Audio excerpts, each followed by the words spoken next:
మొదటి రోజు బాలా త్రిపుర సుందరి అనుకుంటున్నాం, కొందరు వేరే మారుస్తున్నాను అనుకోండి. నేను బాలా త్రిపుర సుందరి. బాలా త్రిపుర సుందరి చేసినట్టు నుంచి బాలా త్రిపుర సుందరి ఎవరు? నవవర్షాత్ భవేత్ కన్యా బాలా త్రిపుర సుందరి అంటాడు. 9 సంవత్సరాల అమ్మాయి. ఆమె ఏం చేసింది? 9 సంవత్సరాల అమ్మాయి బండాసురుని యొక్క 30 మంది కొడుకులను ఒక్క చేతితో 10 నిమిషాల్లో సంహరించేసింది ఆమె. అలాంటి ఒక బాలా త్రిపుర సుందరి ఆమె. అలాంటి మహాత్మురాలు. షోడశవర్షాత్ భవేత్ కన్యా లలితా త్రిపుర. 16 సంవత్సరాలు లలితా త్రిపుర సుందరికి.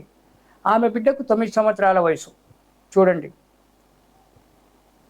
అయితే లలితా త్రిపుర సుందరి బండాసురుని చంపినట్టయితే బండాసురుని యొక్క సుమారు 30 మంది కుమారులను ఒంటి చేత్తో బాలా త్రిపుర సుందరి 10 నిమిషాలలో వాళ్ళని ఒకే బాణంతో, 10 బాణాలు కూడా కాదు, ఒకే బాణంతో ఈ 30 మంది బండాసురుని యొక్క పుత్రులను సంహరించేసినటువంటి ఒక మహాతల్లి ఆ బాలా త్రిపుర సుందరి. ఈనాడు చేసుకునేటువంటి యొక్క శ్రీ విద్య నేర్చుకునేటువంటి యొక్క ఉపాసన చేసేటువంటి యొక్క వ్యక్తులకు ఆ బాలా త్రిపుర సుందరి యొక్క విద్య మొట్టమొదటిగా మాకు ఉపదేశించేటువంటిది.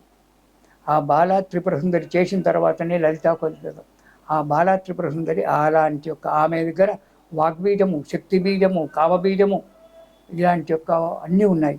బాలా త్రిపుర సుందరిని దేవిని కనుక మనం ఉపాసించినట్టయితే వాక్ స్పష్టమవుతుంది, ధారణాశక్తి పెరుగుతుంది, మనస్సు నిష్కల్మషంగా ఉంటుంది.